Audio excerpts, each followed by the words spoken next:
नमस्कार, आपके साथ हूं मैं खुशबू मनोरमा मिश्रा और आप देख रहे हैं इंडिया न्यूज। मिडिल ईस्ट एक बार फिर दुनिया की सबसे बड़ी चिंता बन चुका है। ईरान और अमेरिका के बीच बढ़ता तनाव, इजरायल के साथ लगातार टकराव, खाड़ी क्षेत्र में सैन्य गतिविधियों और परमाणु कार्यक्रम को लेकर बढ़ती बयानबाजी। क्या दुनिया किसी नए और बड़े युद्ध की दहलीज पर खड़ी है? क्या हालात ऐसे मोड़ पर पहुंच सकते हैं जहां न्यूक्लियर हथियारों की चर्चा सिर्फ धमकी ना रह जाए?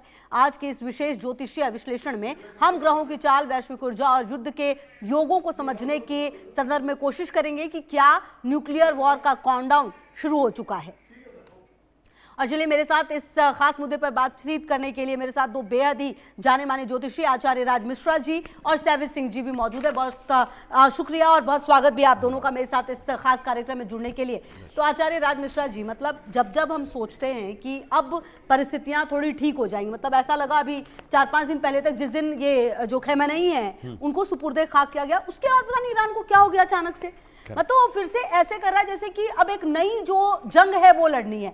आखिरकार इसके पीछे की वजह क्या है और क्या जो न्यूक्लियर हम सुनते हैं सिर्फ, क्या वो एक्चुअली होने वाला है जो प्रथम द्वितीय विश्व युद्ध में हमने देखा?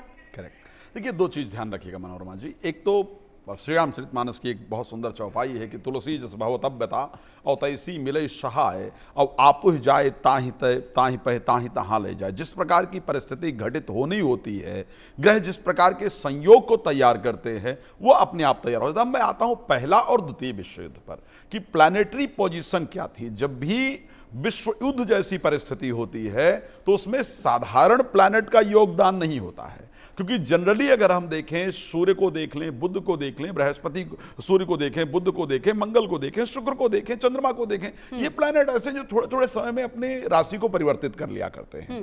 अब बड़े हमेशा विश्व युद्ध के लिए जो प्लैनेट रिस्पॉन्सिबल होते हैं, that is Saturn and Rahu. Shani और राहु, केतु, बृहस्पति, इनकी इन्वॉल्वमेंट विश्व युद्ध के लिए हमेशा इंपॉर्टेंट होती है। और स्पेशली शनि और राहु की अगर हम परिस्थिति को देखें तो बहुत जरूरी है कि वहां बहुत देखना आवश्यक होता है कि वो विश्व युद्ध के लिए बहुत रिस्पॉन्सिबल प्लैनेट हैं। मैंने क्या किया, जो पहला विश्व युद्ध हुआ था 1914 के अंतर्गत, 28 जुलाई 1914 को जो पहला विश्व युद्ध हुआ था, उस समय जो जगत की, विश्व की लगन कुंडली बनी थी, उसको मैंने देखने का प्रयास किया। एक चीज बड़ा सिमिलरिटी जो इस समय पर चल रही है वो मुझे नजर आया, वो थोड़ा सा पेनफुल लगा, पीड़ादायक लगा कि वहां पर राहु उस समय कुंभ राशि के अंतर्गत गोचर कर रहे थे और उसके साथ अगर हम केतु को देखें तो उसमें सिंह राशि में, जनरल सी बात है कि राहु कुंभ में गोचर करेंगे तो केतु सिंह में गोचर करेंगे, तो वो परिस्थिति वहां पर बन रही थी। और शनि वृष राशि में गोचर करके उस समय पर जो जगत लग्न कुंडली है उसके 10th हाउस में गोचर करके और 10th दृष्टि से सप्तम भाव को देख रहे थे। यानी वो परिस्थिति करीब करीब, मैं विश्व युद्ध वाली कुंडली नहीं कह सकता हूं जो पहला रहा, लेकिन कुछ सिमिलरिटी उसके साथ था। अब मैं अगर द्वितीय विश्व युद्ध के चार्ट पर आता हूं तो उस समय की जो जगत लगन कुंडली बनी वो धनु लग्न की बनी थी। उस समय पर अगर देखा जाए, वहां पर भी शनि कुंभ राशि के अंतर्गत गोचर कर रहे थे और उसके साथ राहु मकर राशि के अंतर्गत गोचर कर रहे। तो यानी एक बात बहुत क्लियर है इस विषय पर, जो कुंभ राशि रिप्रेजेंट करती है वो पश्चिम दिशा को रिप्रेजेंट करती है। और जब भी विश्व युद्ध होता है तो पश्चिमी देश की इन्वॉल्वमेंट उसके अंदर सबसे अधिक होती है। अब इस समय पर अगर मैं पहले जो विश्व युद्ध के चार्ट रहे हैं उनसे मैच करने का प्रयास करूं तो स्पेशली शनि इस समय मीन राशि के अंतर्गत है, राहु कुंभ में गोचर कर रहे हैं, शनि 26 जुलाई को वक्री हो रहे हैं, कुंभ राशि के अंतर्गत आ रहे हैं। सभी प्लैनेटरी पोजीशन तो उस प्रकार की नहीं बन रही है, लेकिन अभी अन्य देश इस युद्ध के अंतर्गत जाएंगे। ये युद्ध विश्व युद्ध तक पहुंचाएगा जरूर, इस बात को ध्यान रखिएगा। और सब लोग इन्वॉल्व होंगे, सारे देश इसमें इन्वॉल्व होंगे, अधिकतम कंट्रियां इस युद्ध के अंदर इन्वॉल्व होंगी। ये तीसरे विश्व युद्ध में परिवर्तन जरूर होगा। एक बात ये भी तो है ना आचार्य राज मिश्रा जी, जो बात आप कह रहे हैं, मतलब कि कहीं ना कहीं अब देखिए ना, पहले भी तो युद्ध हो रहे थे, ऐसा थोड़ी है कि इजराइल जो है ईरान के साथ पहले ही युद्ध कर रहा था, वो तमाम आतंकवादी संगठनों को खत्म करने के लिए, रूस और यूक्रेन चल रहा था। लेकिन इस युद्ध से असर तो क्योंकि सबको पड़ा है, है ना, आप देखिए जाने अनजाने भारत पर कितना बड़ा असर पड़ा है। जी यस, अगर इसको देखा जाए, भारत की बात की जाए, अगर पूरे विश्व की बात की जाए भाई, अगर एक एक व्यक्ति पर बात किया जाए तो इस युद्ध का इंपैक्ट पड़ा है और ये अभी बढ़ने वाला है। आप सोचिए इस युद्ध के अंदर सारे वार्ता के प्रयास किए जा चुके हैं, मतलब हो रहा है, फिर खत्म हो रहा है, तैयारी कोई मतलब भी नहीं है आचार्य राज मिश्रा जी। जिस तरह की मतलब शांति हो रही है उसका क्या मतलब कि एक तरफ सेवी जी शांति की बात हो रही है और दूसरी तरफ जो इजराइल है वो अगले ही पल लेबनान पर हमला कर देता है। मतलब ऐसी भी शांति, क्या शांति है, मतलब शांति के क्या मायने बदल जाएंगे। बिल्कुल, देखिए मैं आचार्य जी की बात से बिल्कुल सहमत हूँ। जिस चीज़ को अभी उन्होंने यहाँ पे हाईलाइट किया उसे समझना बहुत इंपॉर्टेंट है और उसी विषय पर मैं भी आ रही हूँ। देखिए हम थर्ड वर्ल्ड वॉर की बार बार चर्चा करें, हम विश्व युद्ध की बार बार बात करें और ज्योतिषी गणनाओं को यहाँ पे एनालाइज करना बहुत इंपॉर्टेंट हो जाता है कि पहले ऐसा क्या हुआ, हिस्ट्री में ऐसा क्या हुआ, इतिहास में ऐसा क्या हुआ जो अब ऐसी स्थितियों को या ऐसी परिस्थितियों के घटित होने की संभावनाओं को कितना ज़्यादा तीव्र तरीके से दिखाता है। आचार्य जी ने जिस कुंडली का निर्माण करके बताया अभी वो बिल्कुल सही है और उसी के आधार पर अगर हम देखते हैं तो इस वर्ष के अंतर्गत देखिए 2 सूर्य ग्रहण और चंद्र ग्रहण जो है वो पड़ने वाला है।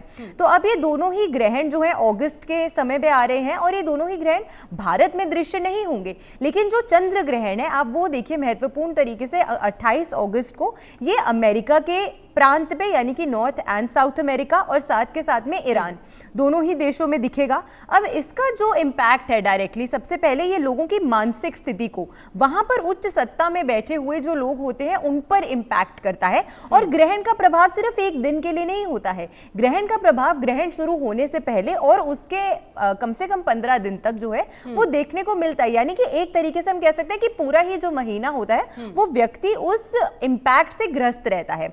अब हम ग्रहण की बात इसीलिए कर रहे हैं क्योंकि जब हम पास्ट में जाते हैं, जब हम विश्व युद्ध 1 एंड विश्व युद्ध 2 की चर्चा करते हैं तो यहाँ पर देखिए 1914 में 21 अगस्त को सूर्य ग्रहण और 4 सितंबर को चंद्र ग्रहण पड़ा था, यानी कि 15 दिन के अंतराल में ग्रहण पड़ा। सिमिलर पैटर्न जो था वो विश्व युद्ध 2 में भी देखने को मिला था 1945 में, जब 25 जून और 9 जुलाई के अंतर्गत सूर्य ग्रहण और चंद्र ग्रहण दोनों पड़े थे। और आपको पता है कि किस लेवल की उस समय त्रासदी जो है वो हर दुनिया के हर देश ने, चाहे वो युद्ध में इन्वॉल्व है या नहीं है, उन्होंने देखी है। मूविंग फर्दर, जैसे आचार्य जी ने अभी बोला कि देखिए शनि और राहु ये 2 ग्रह माने गए हैं जो सबसे ज्यादा पीड़ा देते हैं और यहाँ पे अगर कहीं मंगल और केतु का भी साथ मिल जाए तो आप कह सकते हैं कि आग में घी डालने वाला काम हो जाता है। तो अब यहाँ पर शनि देखिए 26 जुलाई से वक्रीय हो रहे हैं। अब 26 जुलाई का समय पास आ ही रहा है ऑलमोस्ट, आप देख रहे हैं कि बार बार कैसे लोगों के निर्णय जो है वो बदलते जा रहे हैं। और अगर हम एस्ट्रोलॉजी से हटकर भी देखते हैं, देखिए ईरान एक ऐसा देश है जिसे आप एक लोन वुल्फ की तरह समझिए। देखिए ईरान का अगर आप पहले रिकॉर्ड देखते हैं तो कोई भी ऐसा रिकॉर्ड नहीं रहा है कि वो आतंकवादी संगठनों को बहुत ज्यादा पनाह देता है या बहुत हेल्प करता है या किसी भी तरीके से अगर हम कहें तो उन्होंने हर चीज को हमेशा सेल्फ प्रोटेक्शन के लिए यूज किया है। अब ऐसे छोटे देश की जब हम बात करते हैं और जब वो एक विश्व स्तर पर सशक्त देश अमेरिका जैसे देश के साथ अगर युद्ध की स्थिति में जा रहा है तो अपने आप को सुरक्षित करने के लिए उनके पास एक ही जो चीज उनके दिमाग में आती है वो ये कि अगर हम न्यूक्लियर बॉम्ब बना लेंगे तो हम कहीं ना कहीं अपनी पेरिफेरी को स्ट्रॉन्ग कर लेंगे कि लोगों को लगेगा कि अब हमें छू नहीं सकते, हमें छेड़ नहीं सकते। पाकिस्तान को भी तो ये भ्रम है ना, बिल्कुल बार बार उस न्यूक्लियर का ही तो जिक्र करता है। एग्जैक्टली तो एक तरीके से अगर आपको आप ये देखिए कि ईरान ने अगर वो सैन्य क्षमता से वॉर नहीं जीत रहा तो एक साइकोलॉजिकल वॉर जो वो खेल रहा है अमेरिका के साथ वो जीत रहा है, क्योंकि अभी तक अमेरिका $100 बिलियन से भी ज्यादा पैसा जो है वो इस वॉर में, इस युद्ध में झोंक चुका है, जिसका परिणाम कुछ नहीं निकला है। और क्योंकि अमेरिका की बुध में राहु की दशा चल रही है, क्योंकि उनके अष्टम भाव और उनके वक्रीय प्लैनेट्स है उनकी कुंडली में निर्धारित रूप से, तो उनके सभी निर्णय जो रहने वाले हैं वो गलत रहने वाले हैं। अभी आप देख रहे हैं कि ईरान में ये लंबे समय से चर्चा चल रही है और लोग बोल रहे हैं सड़कों पे उतर के कि किल ट्रम्प,